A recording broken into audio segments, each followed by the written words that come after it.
Completely unethical, পুরোপুরি ভাবে অনৈতিক। এবং এর অর্থ দাঁড়াচ্ছে আমাদের রাজ্যের বর্তমান যে যুবক, কর্মক্ষম, কর্মপ্রার্থী, নানা স্তরের শিক্ষায় শিক্ষিত এবং চাকরি পাওয়ার বয়স আছে, যোগ্যতা আছে, তারা সম্পূর্ণ অনিশ্চয়তায় ভাসবেন এবং তারপরে পর্যায়ক্রমে যারা আসতে থাকবেন তাদেরও ভবিষ্যতে কোনো নিশ্চয়তা নাই। তাহলে কি দাঁড়াচ্ছে? 3 বছর আগে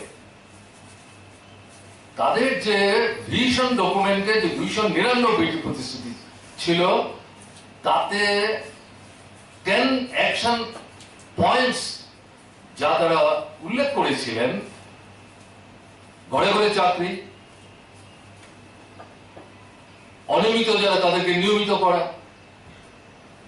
প্রথম 1 বছরের মধ্যে শূন্য পদ তাদের কল্পিত হিসাব 50,000 দিয়ে দেবেন, এগুলির সঙ্গে তো এই মেমোরেন্ডামের কোনো মিল নাই, এই অবস্থানের কোনো মিল নাই, কমপ্লিটলি ভোল্টাফেজ। এটা রাজ্যের যুবকদের বিরুদ্ধে, কর্মপ্রার্থীদের বিরুদ্ধে সরাসরি ভাবে যুদ্ধ ঘোষণা, শত্রুতা। এই সরকারি সিদ্ধান্ত, পদক্ষেপ আমরা সমর্থন করি না, প্রতিবাদ করি।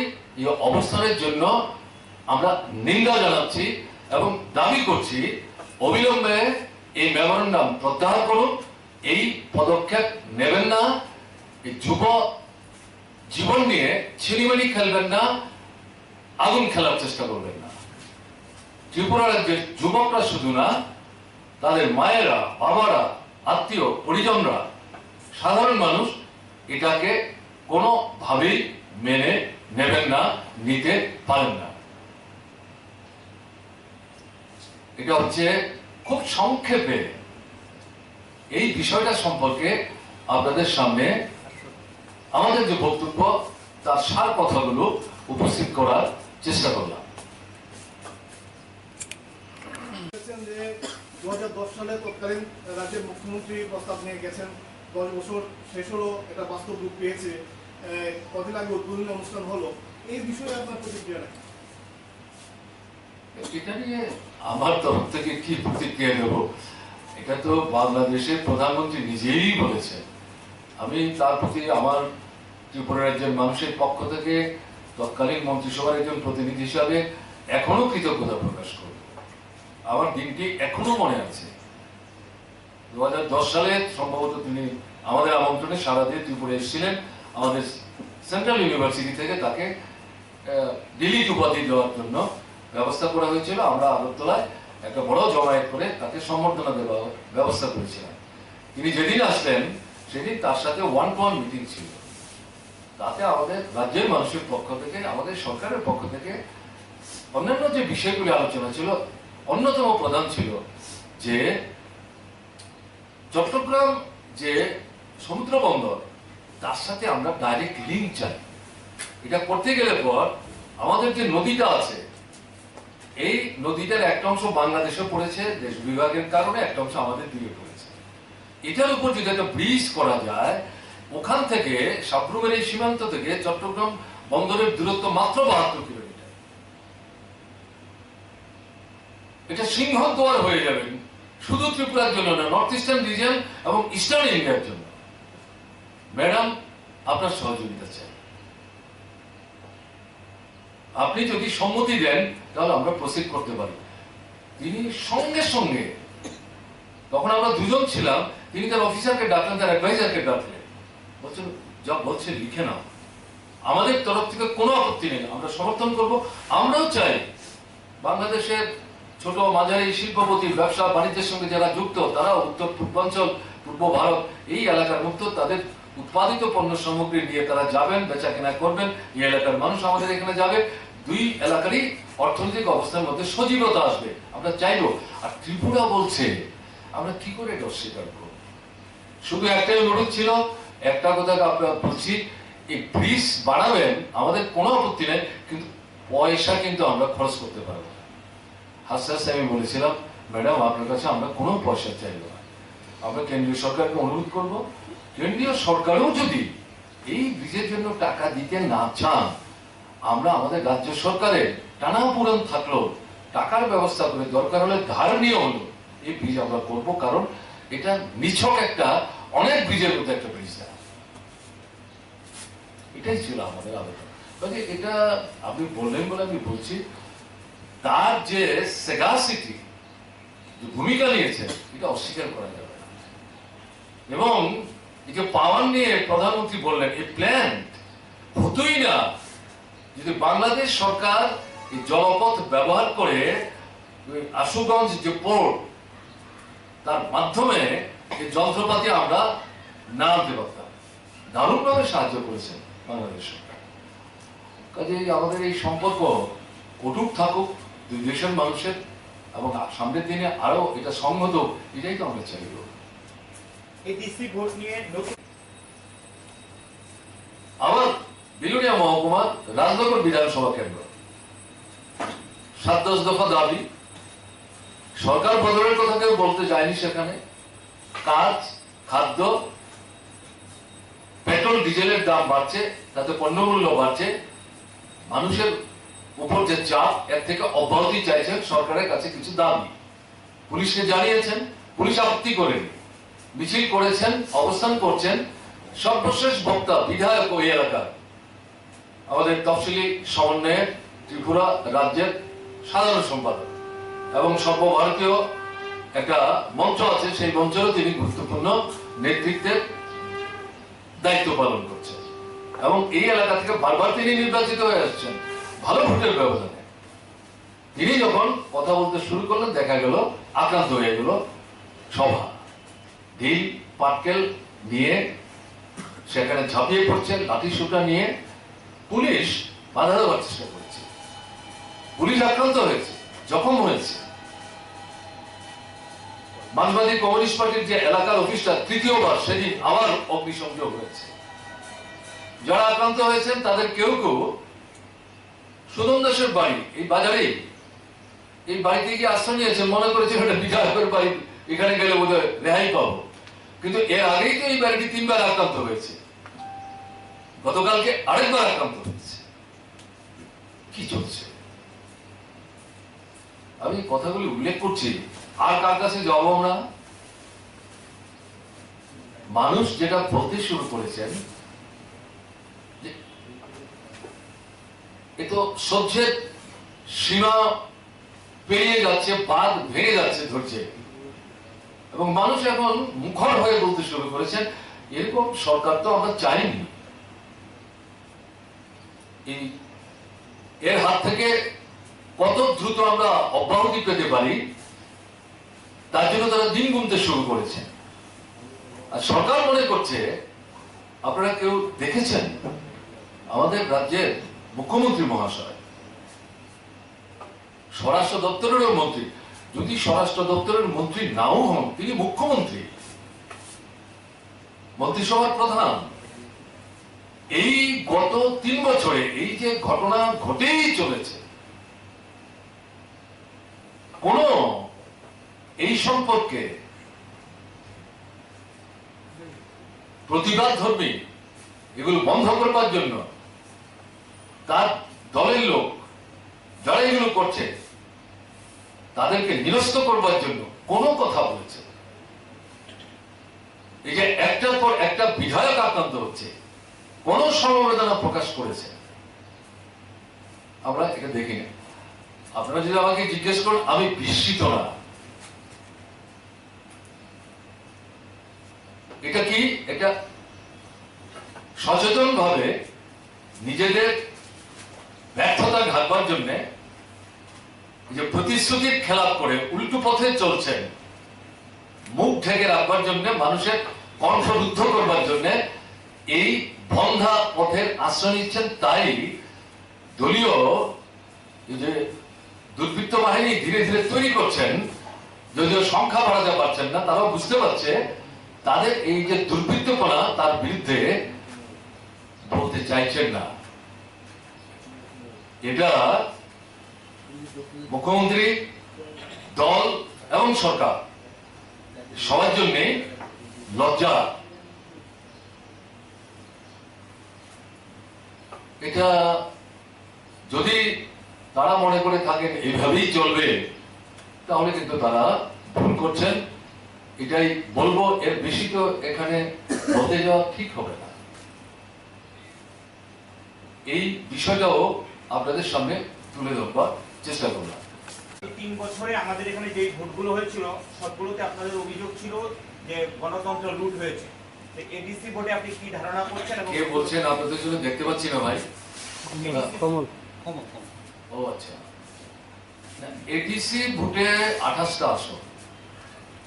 পঞ্চায়েতে তো দেখেছেন আপনারা কি হয়েছে, লুট হয়েছে, প্রার্থী দাঁড়াতে পারেনি, নমিনেশন পেপার সাবমিট করতে গিয়ে আক্রান্ত হয়েছে, তার মধ্যেও যারা করেছেন তারপরে চাপ দিয়ে নমিনেশন পেপার তুলতে বাধ্য করেছে, এরপর গণার ঘরে গোলমাল হয়েছে।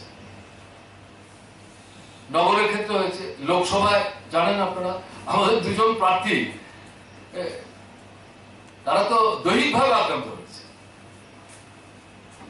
50 ভাগের মতো মানুষ কিন্তু প্রকৃত ভুগিয়ে দিতে পারেন, কমপ্লিটলি জালিয়াতি।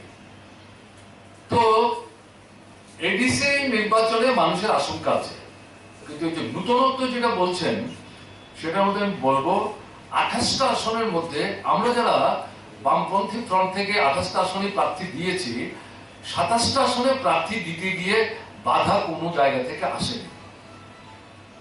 একটা ক্ষেত্রে জম্পুই জেলার যে আসনটি, এটা হচ্ছে 28 আসনের মধ্যে ভোটারের হিসেবে সবচেয়ে ছোট আসন। একজন আমাদের বামপন্থী ফ্রন্টের তরফ থেকে সিপিআইএম এর মনোনীত মহিলা প্রার্থী নমিনেশন পেপার আনতে গিয়ে এসডিএম এর অফিস থেকে আক্রান্ত হয়েছে। কোনো মতে নমিনেশন পেপার নিয়ে তিনি গেছেন, দূরে ওই মহকুমার সিপিআইএম এর যিনি সম্পাদক, তিনি যেই এডিসিটা মেয়াদ অতিক্রান্ত হলো তারও মেম্বার ছিলেন, গত বিধানসভায় এখানে বামফ্রন্টের অন্যতম প্রার্থী ছিলেন, ঘর থেকেই বেরোতে দেয়, ভুক্ত হয়নি ওইখানে, সেও আক্রান্ত হলো। যে দোকানটা বসেছিলেন সেই দোকানের চেয়ার টেবিল ভেঙেছে। এই হচ্ছে পরিস্থিতি। তারপরেও আপনার গতকাল বন্ধ ছিল, তার আগের দিন নমিনেশন পেপার দেওয়ার জন্য ভদ্রমহিলা প্রস্তুতি নিচ্ছেন, তার বাড়ি ঘেরাও হয়েছে, মোবাইল ফোন নিয়ে গেছে, বেরোতেই পারেনি। এই ছিল পরিস্থিতি। তাতে গিয়ে দেখা গেল বামপন্থী ফ্রন্টের নেতৃত্ব, ওই মহকুমা জেলার নেতৃত্ব পুলিশের দৃষ্টি আকর্ষণ করেছেন, ইলেকশন কমিশনের যারা দায়িত্ব আছেন, এই নির্বাচনটা যারা চালাচ্ছেন তাদের সঙ্গে যোগাযোগ করার চেষ্টা করেছেন, পেরেছেন কিনা জানি না। কিন্তু আপনাদের এখানে আসার আগে যেটা শুনলাম যে পুলিশ এসকর্ট করে এই ভদ্রমহিলাকে নমিনেশন পেপার সাবমিট করতে নিয়ে গেছেন।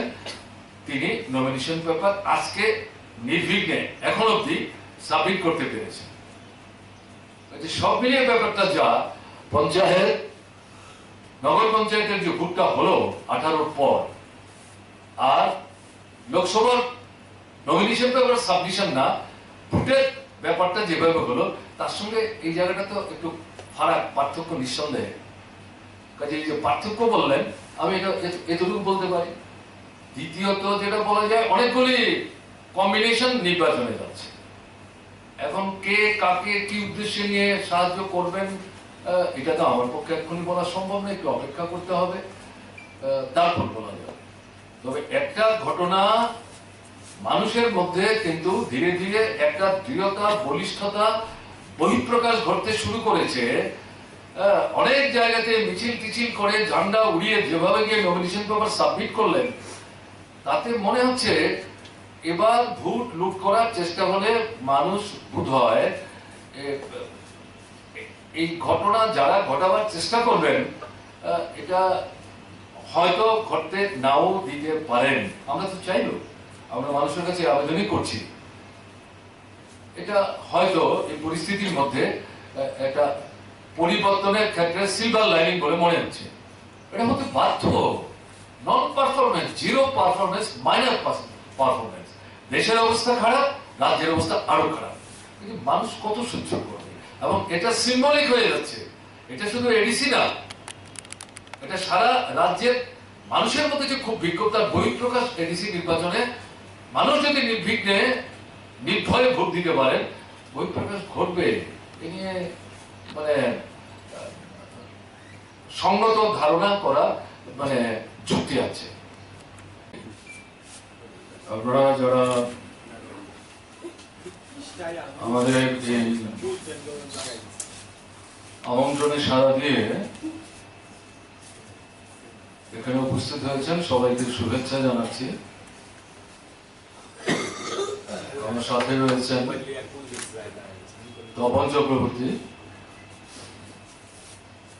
আমাদের পরিষদীয় দলের অন্যতম বরিষ্ঠ সদস্য।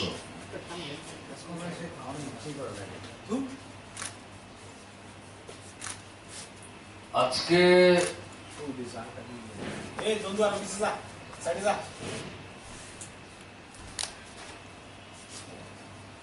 এই প্রেস মিটে মূলত যে বিষয়টা বলার জন্য আপনাদের আহ্বান করা হয়েছে, Directorate of Employment Services and Manpower Planning, এটা গভর্নমেন্ট অফ ত্রিপুরা গত 26শে ফেব্রুয়ারি 2021 এই মেমোরেন্ডামটি তারা প্রকাশ করেছেন। তার মূল বিষয়বস্তু হচ্ছে employment of agencies for supply of man power through outsourcing, এটা হচ্ছে সাবজেক্ট। এবং এর মধ্যে যে বিষয়গুলি তারা উল্লেখ করেছেন, বিশেষ করে গতকালকে আগরতলা থেকে প্রকাশিত যে সমস্ত প্রভাতী দৈনিক, সবগুলো না হলো কিছু কিছু দৈনিকের মধ্যে সংবাদটা এসেছে, এবং এটা চোখে পড়ার পর এই যে মেমোরেন্ডামটি, সেটি খোঁজ করে দেখবার চেষ্টা করি, এবং তাতে যে সমস্ত বিষয়গুলো আছে আপনারা হয়তো আমার চাইতে আরো বেশি ভালো জানতেই পারেন। আমি বিস্তৃতভাবে সেটা যাচ্ছি না, খুব সংক্ষেপে যেটা বলতে চাইছি, তাতে এই যে সাবজেক্টটা এখানে বলা হলো, আপনার আউটসোর্সিং এর মাধ্যমে সেখানে কাজের লোক সংগ্রহ করা সরকারের দিক থেকে, তাতে 5টা এজেন্সি তারা ঠিক করেছে। এর মধ্যে একটা এজেন্সিকে বলা হচ্ছে প্রাইম এমপ্যানেলড এজেন্সি, আর বাকি 4টাকে বলা হয়েছে এমপ্যানেলড এজেন্সিস, অর্থাৎ দুভাগে বিভক্ত। এবং এতে যেটা দেখা গেল, তাতে লোক যে তারা নেবেন 7টা ক্যাটাগরি তারা আইডেন্টিফাই করেছেন। আমি ক্যাটাগরি ওয়াইজ নামগুলি বলে সময় নিতে চাইছি না, এবং কাগজ যেটা আমার হস্তগত হয়েছে, এটা পরীক্ষা করে আমি যেটা দেখলাম, এই 7টা ক্যাটাগরিতে সব মিলিয়ে 86-এরও বেশি সুনির্দিষ্ট পদে লোক নিয়োগের সুযোগ আছে। এবং এতে আপনার বয়সের কথা যেটা বলা হয়েছে 18 থেকে 40, SC ST হলে পরে +5, এটা normal. Qualification 8 to master degree. SC ক্ষেত্রে এই যে 8, এটাকে রিল্যাক্স করে 5 অব্দি করা হয়েছে। কাজে সেদিক থেকে আমি যদি বলি 5 to মাস্টার ডিগ্রি, এতে 8 স্ট্যান্ডার্ড ইনক্লুডিং 5, এতে এই যে 7টা ক্যাটাগরিতে যে 86 পদের কথা আমি উল্লেখ করলাম, তাতে প্রায় 35টি পদ কভার করে। কর্মচারী যাদের মাথা খারাপ করে দিয়েছিল, কি করে প্রধানমন্ত্রী বলতে পারলেন 7 সেন্ট্রাল পে কমিশন দিয়ে দেওয়া হয়েছে? অদ্ভুত কথা। তাদের টেপ রেকর্ড যাদের কাছে আছে বাজিয়ে এখন শুনবেন, যে লিফলেট তারা ডিস্ট্রিবিউট করেছিল লাখে লাখে। যদি কারোর কাছে থাকে খুঁজে পড়ে দেখবেন কি বলা ছিল, হিসাব করে করে তারা বলেছিলেন। এখানে কি হয়েছে?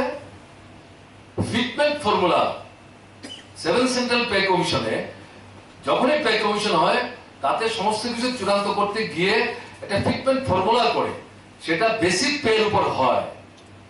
তাতে গিয়ে সেন্ট্রাল 7 পে কমিশনে ফিটমেন্ট ফর্মুলা হয়েছিল 2.57। আমাদের বামফ্রন্ট সরকার থাকার সময়ে 2.57 নিতে পারেনি, এটা 2.25 পর্যন্ত দিয়েছিল, বাকি ছিল 0.32। এখন 0.32 দিয়ে, এবং তাও সবাইকে সমান দিল না, এই সরকার বলছে আমরা দিয়ে দিলাম। আর প্রধানমন্ত্রীও যেমন কাগজ তাকে ধরিয়ে দিলেন, এবং শুধু কাগজ ধরিয়ে দিলে তো চলবে না, তিনি খবর টবর রাখেন না মনে করার কারণ নেই, জেনে শুনেই তিনি বলে দিলেন দিল্লিতে বসে 7 সেন্ট্রাল পে কমিশন হয়ে গেল। তাহলে আপনার পে স্কেল, এটা যে মিল নাই কেন্দ্রের অনেকগুলি দপ্তরের সঙ্গে আমাদের রাজ্যে, আমরা পারিনি, এগুলি দেওয়ার কথা ছিল, কতগুলি ভাতা দেওয়ার কথা ছিল, এগুলি কি হলো? এই সব কিছু বার্তা দিয়ে যা করলেন, এটাই 7 সেন্ট্রাল পে কমিশন হয়ে গেছে।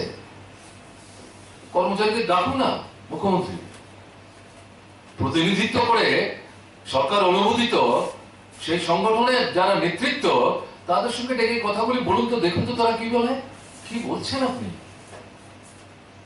এখানে কোনো উন্নয়নই হয়নি আগের সরকারে। আচ্ছা, রাস্তা ঘাট, জল, কল, স্কুল, হাসপাতাল, বিদ্যুৎ, সেচ থেকে আরম্ভ করে medical college, engineering college, NIT, IIT, নতুন বিধানসভা ভবন, নতুন সচিবালয়, সুপ্রিম কোর্ট, হাইকোর্ট, আমি শুধু আগরতলা শহরের কথা বলছি, এগুলি কারা করলো? এখন মানে ব্যবস্থা বলে দিচ্ছেন যোগাযোগ ব্যবস্থা এগুলি কিছুই ছিল না, উন্নয়ন কিছুই হয়নি, এখন নাকি উন্নয়নের রথ চলছে। আচ্ছা, আমরা যখন সরকারে আসি, আমি আমাদের সময় কথা বলছি, 1998-99, তখন পার ক্যাপিটা ইনকাম কত ছিল? তখন পার ক্যাপিটা ইনকাম ছিল 8,000 টাকার নিচে। আর লাস্ট যেটা আমরা সরকারে থাকতে, সেটা 80,000 টাকার উপর উঠলো। কি করে হলো? কি করে সম্ভব হলো যদি উন্নয়নই কিছু না হয়ে থাকে? জাতীয় সড়ক, বিকল্প জাতীয় সড়ক, দুই দিক থেকে দুটো, রেল সাবরুম পর্যন্ত, নতুন এয়ারপোর্ট, টেলিকমিউনিকেশন, এগুলি কার সময় হয়েছে? কোন সময় হয়েছে? আমরা ঢাক পেটাতে চাই না, কিন্তু উনি বলছেন বলে বলতে বাধ্য হচ্ছি। অদ্ভুত কথা, উনি বলে দিচ্ছেন বিদ্যুতের আগে ত্রিপুরা ঘাটতি ছিল, উনি তো নির্লজ্জের মতো কথা বলছেন। আমাদের 2 নম্বর ইউনিট, উনি যখন প্রধানমন্ত্রী, তাকে ডেকে এনে আমরা তাকে দিয়ে উদ্বোধন করলাম, তিনি উদ্বোধন করেছেন, এবং এই জমায়েত দেখে তিনি চমকিত যে এই হচ্ছে আপনাদের সংগঠনের শক্তি, বিস্মিত। তার দপ্তরের যিনি মন্ত্রী এখনো আছেন, মিস্টার প্রধান, বলছেন ভাবতেই পারেনি এরকম হবে। প্রথম ইউনিট আমরা উদ্বোধন করলাম তৎকালীন রাষ্ট্রপতি প্রণব মুখার্জি, দ্বিতীয় উনি উদ্বোধন করলেন। 160 মেগাওয়াট বাংলাদেশে বিক্রির ব্যবস্থা হয়েছে। উত্তর পূর্বাঞ্চলের বিভিন্ন রাজ্যে এখান থেকে বিদ্যুৎ যাচ্ছে উদ্বৃত্ত। আর তিনি বলে দিলেন ব্যবকা যে বিদ্যুতের ঘাটতি। আচ্ছা, একটা প্রধানমন্ত্রী যদি এরকম কথাবার্তা বলেন, মানুষকে এত নির্ভুত, মানে খোঁজ খবর রাখেন না, কি করে মনে করতে পারলেন তিনি? অন্য বিষয় আমি নাই বা গেলাম, কাজে এই সমস্ত কথাবার্তা বলে তিনি কিন্তু নিজেই নিজেকে হাসির খোরাক করেছেন, দলটাকে মানে হাসির খোরাকে পর্যবেসিত করেছেন। কাজে এই বিষয়গুলো মনে হয়েছে আলাদা করে বিচ্ছিন্নভাবে কেউ কেউ কিছু কিছু জানতে চেয়েছেন, ফলে আজকে কয়েকটা বিষয় আপনাদের সামনে আমি তুলে ধরলাম। এই জন্যে আমাদের এই প্রেস মিটটি এই মনে করব সেটা হচ্ছে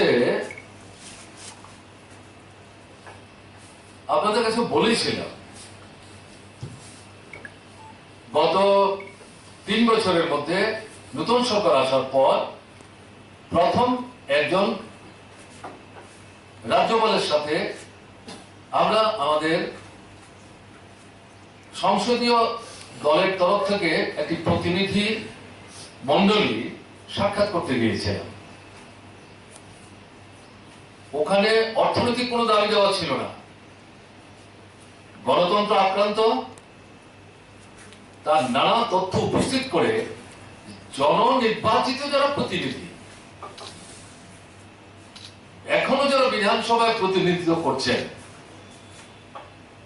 তারা তাদের নির্বাচনী এলাকায় যেতে পারছেন না, আক্রান্ত হচ্ছেন। এবং সর্বশেষ যে ঘটনাগুলিকে ভিত্তি করে রাজ্যপালের কাছে আমাদের যাওয়া, সেটা হচ্ছে রতনভূমি, উদয়পুরের শালগড়া এবং আগরতলায় বর্তমান রাজ্যসভার সাংসদ, মহিলা সাংসদ ঝর্ণা দাস বৈদ্য, তার উপর আক্রমণের চেষ্টা এবং তার বাড়িতে আক্রমণ, অন্যান্য আক্রমণের ঘটনা তো আছে, সেগুলো উল্লেখ নাই বা করলাম। এগুলো নিয়ে রাজ্যপালের দৃষ্টি আকর্ষণ আমরা করেছিলাম। এই কি চলবে?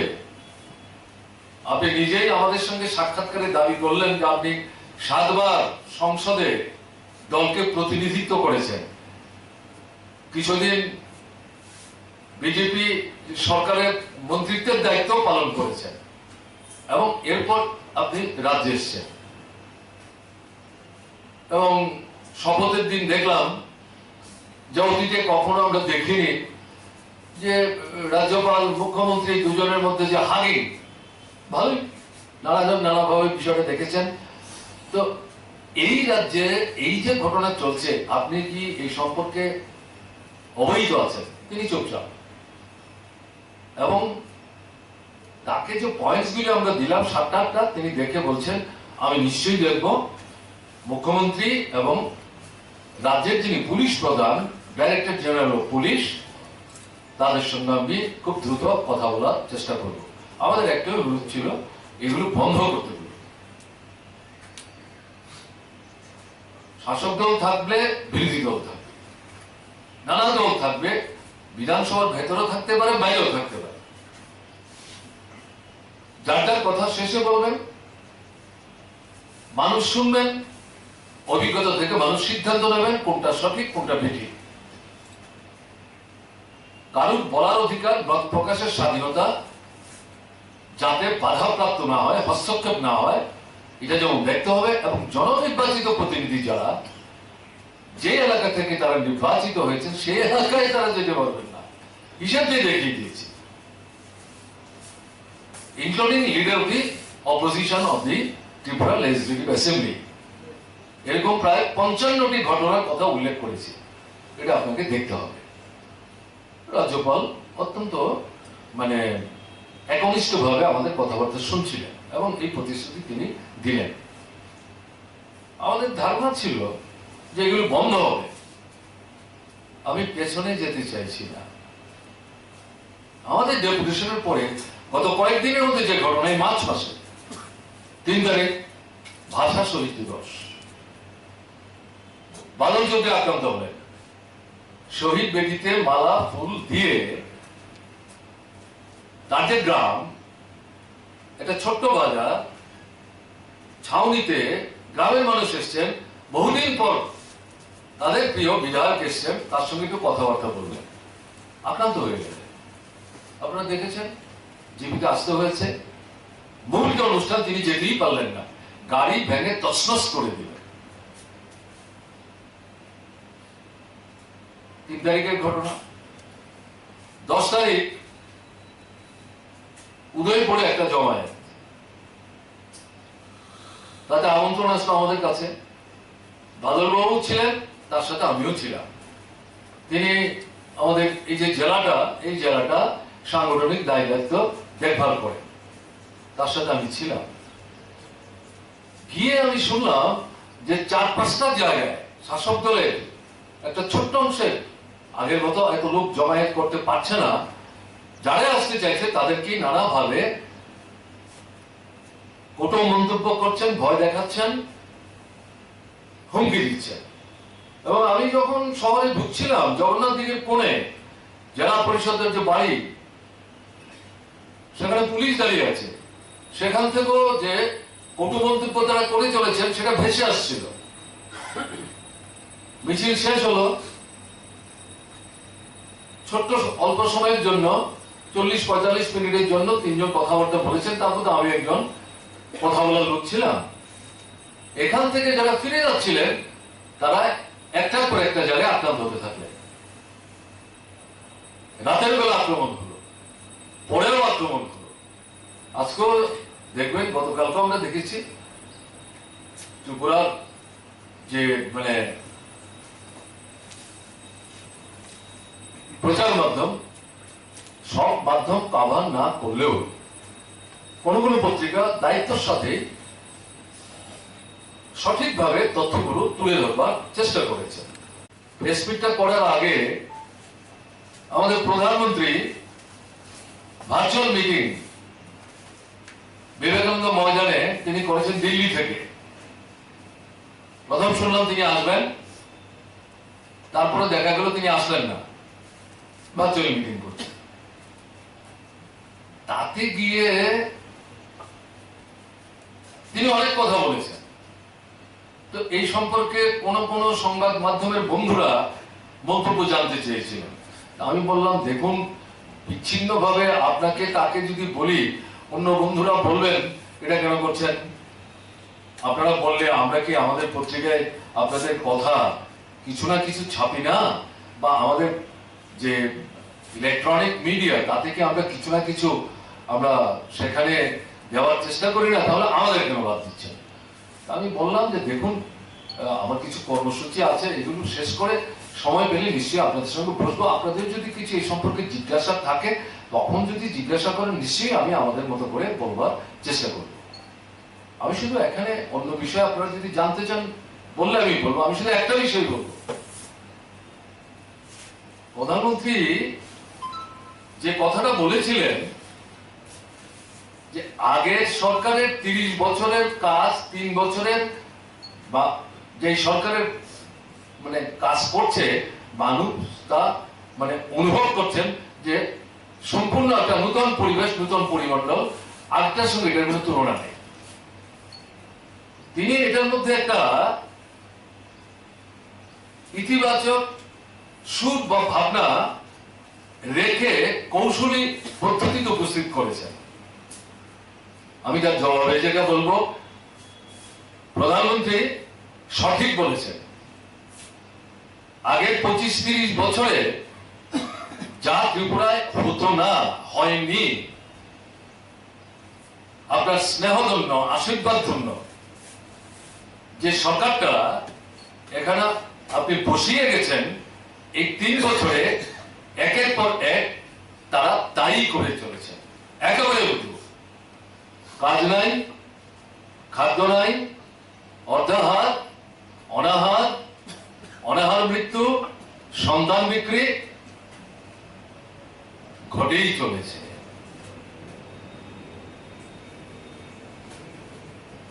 গণতন্ত্র আক্রান্ত, আমি সংক্ষেপে বলছি। নাগরিক অধিকার আক্রান্ত, মত প্রকাশের স্বাধীনতা আক্রান্ত, প্রচার মাধ্যম আক্রান্ত, প্রচার মাধ্যমের সাথে যারা যুক্ত কর্মীরা আক্রান্ত, ডাক্তার, নার্স, স্বাস্থ্যকর্মী আক্রান্ত,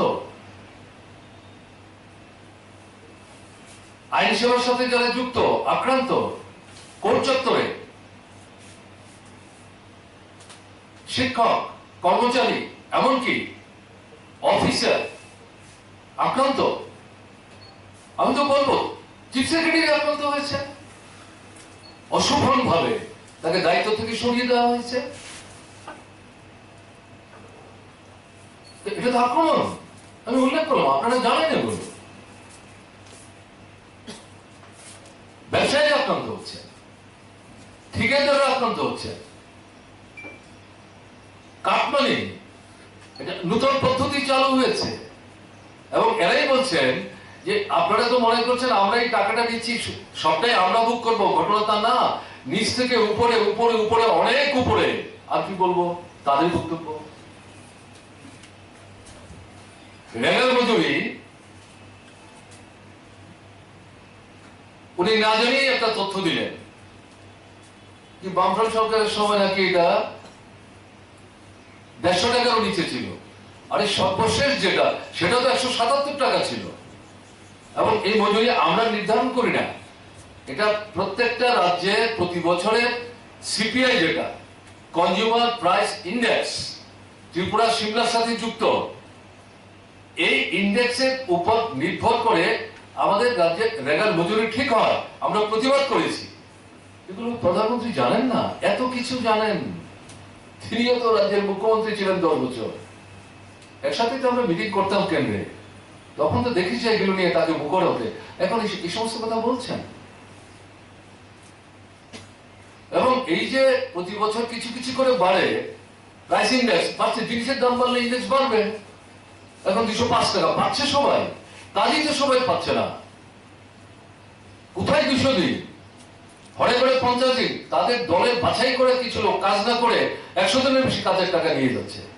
যারা কাজ করছেন, সম্পদ তৈরি করছেন, মজুরি যে 200 পাচ্ছেন না, মেশিন ব্যবহার করছে, এটা করা যায় না, বেআইনি। তাহলে আমি জাস্ট এটা উল্লেখ করলাম। এই সমস্ত কথা বলে কাকে বোকা বানাবার চেষ্টা করছেন প্রধানমন্ত্রী?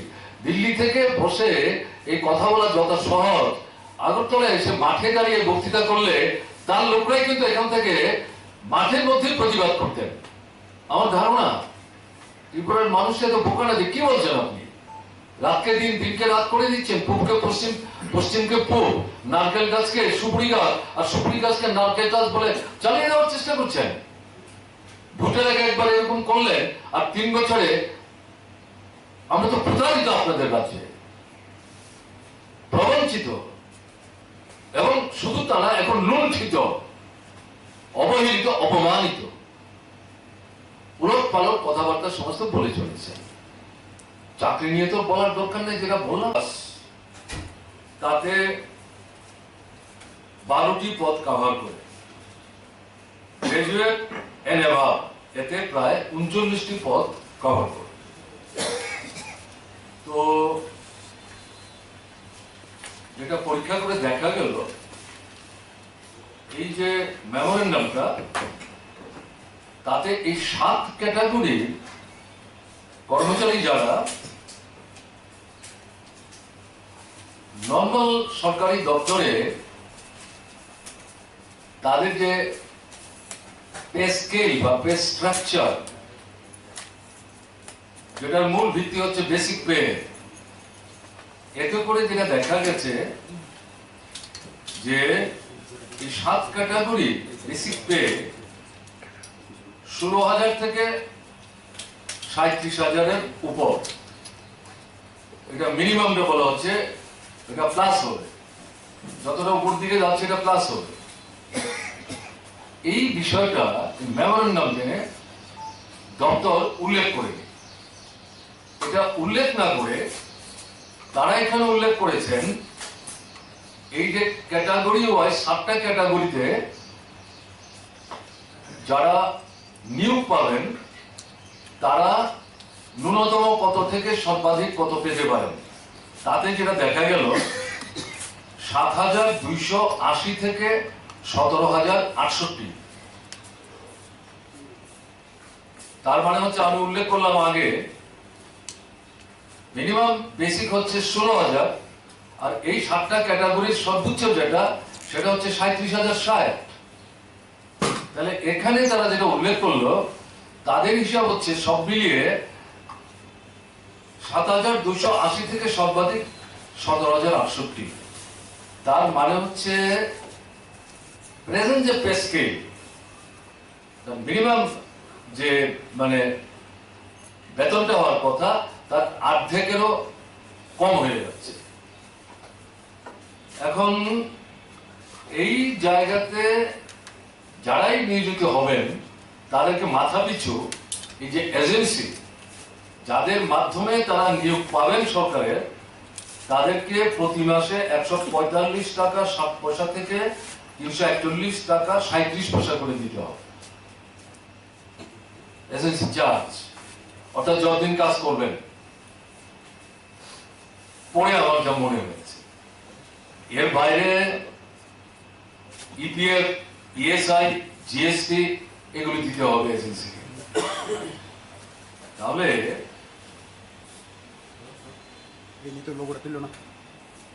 এটা তো মানে একটা অস্বাভাবিক ঘটনা। ত্রিপুরা রাজ্যে এর আগে কোন সরকার এ ধরনের সিদ্ধান্ত গ্রহণ করেছিলেন কিনা আমার অন্তত জানা নেই, আমাদের জানা নেই। এবং এখানে পরিষ্কার হয়ে যাচ্ছে আপনার সরকার সরাসরি ভাবে এই যে প্রায় 85 থেকে 100 যে পদের কথা উল্লেখ করা হলো গ্রুপ ডি থেকে আপনার সেই জায়গায় যেটা ধরুন যে গ্রুপ সি একেবারে আপার লেভেল পর্যন্ত তাদের নিয়োগের ক্ষেত্রে সরকারের কোনো দায়িত্ব নেই। সরকার এখানে হাতটা ধুয়ে বসে থাকবেন। এবং এখানে যেটা আপনার এই যে এজেন্সির কথা যেটা বলা হলো, প্রাইম এমপ্যানেলড এজেন্সি পরীক্ষামূলক ভাবে এখানে উল্লেখ করা হয়েছে প্রথম তাদের কাছে নানান ক্যাটাগরি 1000-কে নির্দিষ্ট সময়ের মধ্যে নিয়োগ করার জন্য বলা হবে বিভিন্ন দপ্তর থেকে। যদি দেখা যায় তারা এটা করতে পারছেন, তারপরে এটা অন্যান্য দপ্তরগুলিও তাদের কাছে দিতে আরম্ভ করবে। এবং একটা জায়গায় উল্লেখ করা হয়েছে যদি দেখা যায় প্রাইম এমপ্যানেল এজেন্সি যথানিয়মে যথাসময়ে নিয়োগ করতে পারছেন না, তাহলে এর বাইরে যে 4টা এমপ্যানেল এজেন্সি নট প্রাইম তাদের কাছেও তারা নিয়োগের জন্য সংখ্যা ইত্যাদি উল্লেখ করে, ক্যাটাগরি উল্লেখ করে তারা যেতে পারবে। এখন এই মেমোতে বাদ বাকি আর সমস্ত বিষয়গুলো কিন্তু মানে উল্লেখ নেই। তাহলে তার অ্যাপয়েন্টমেন্ট লেটার কে দেবে, তার ডিএ কে দেবে, তার পিএফ হবে কিনা, সে গ্র্যাচুইটি পাবে কিনা, তার চাকরি কতদিন থাকবে, কিছু নাই। এটা ইনডাইরেক্টলি ইউজ অ্যান্ড থ্রো হয়ে যাচ্ছে। অর্থাৎ চুক্তিবদ্ধ আপনার বাড়িতে ঝড়ে বাউন্ডারি ওয়াল ভাঙলো, বেড়া পড়ে গেল, এটা ঠিক করতে হবে। তার জন্য আপনি লোক নিচ্ছেন, হয়তো একদিনের জায়গায় 2 দিন 3 দিন লাগতে পারে, কাজ শেষ, তারপরে আপনার এই বাড়িতে যাবেন না। এই যে ব্যবস্থাটা ভার্চুয়ালি এই মেমোরেন্ডামটা পড়লে পরে এবং যে নির্দিষ্টভাবে যে কথাগুলো এখানে বলা হলো, এটাকে যদি উপলব্ধি করার চেষ্টা হয় তাহলে বিষয়টা এই জায়গায় গিয়ে দাঁড়াচ্ছে।